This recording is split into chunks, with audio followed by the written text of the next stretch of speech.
Legal, legal a pergunta. Eu acho que no documentário a Hermínia chega a ter uma fala sobre essas relações que o circo tem com a sociedade nos seus diferentes momentos históricos.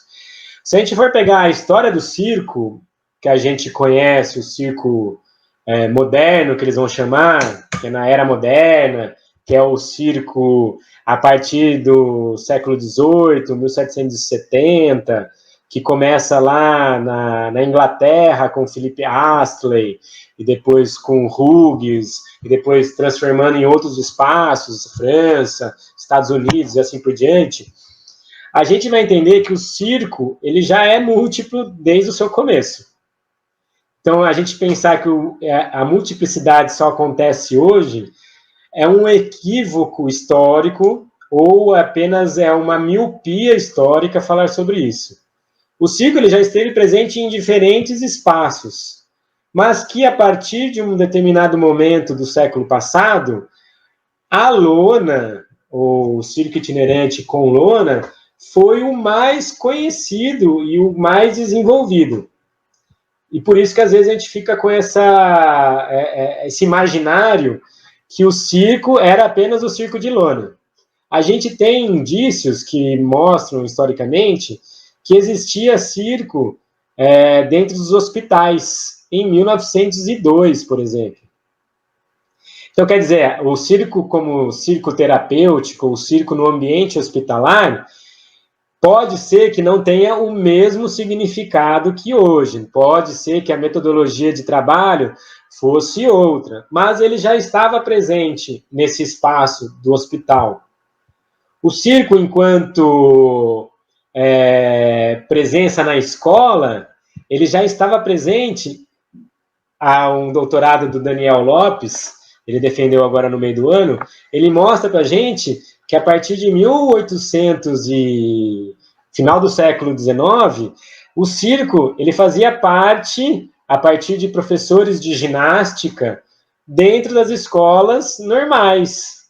Inclusive, o primeiro manual de ginástica e circo foi feito por um artista de circo, de família de circo, Luiz Onimecha, que depois um dos seus descendentes foi o primeiro diretor da Escola Nacional de Circo. E foi um dos grandes articuladores para a Escola Nacional de Circo ser criada. Ou seja, essa relação que o circo tem com a sociedade, com a educação, ou com os diferentes espaços, ela já acontecia e muito. A gente vai ver lá no início do século XIX, por exemplo, na França, vai ter uma relação direta com a ginástica científica francesa. Relação direta e uma relação de estranhamento, quando Amoros fala, não quero nada de circo aqui. Mas ele fazia um espetáculo super, e muita gente que fazia ginástica com Amoros era também artista de circo, ou muitos artistas de circo foram fazer ginástica, inclusive um dos seus generais é o pai do Lyotard, que é o cara que criou um estilo de trapézio, então, no circo. Então, quer dizer, essas relações são muito próximas em momentos e às vezes elas vão indo para caminhos diferentes. Então, quando a gente pensa essas relações, são muito interessantes. Na Rússia, a primeira escola de circo foi criada em 1927. Então já tem um longo... É lógico que não é esse mesmo contexto, não é essa mesma ideia que a gente tem hoje. E nos demais países, a maioria das escolas começou a surgir na década de 70. Então, quer dizer, a escola de circo ela é uma possibilidade de criação de uma nova relação de novos sujeitos históricos a buscar uma formação. Pode ser uma formação profissionalizante, como pode ser uma formação de curso livre, e eu não necessariamente preciso ser artista. Isso quer dizer que também as pessoas que vão buscar essa formação, às vezes, são diferentes daquelas pessoas que estão no circo.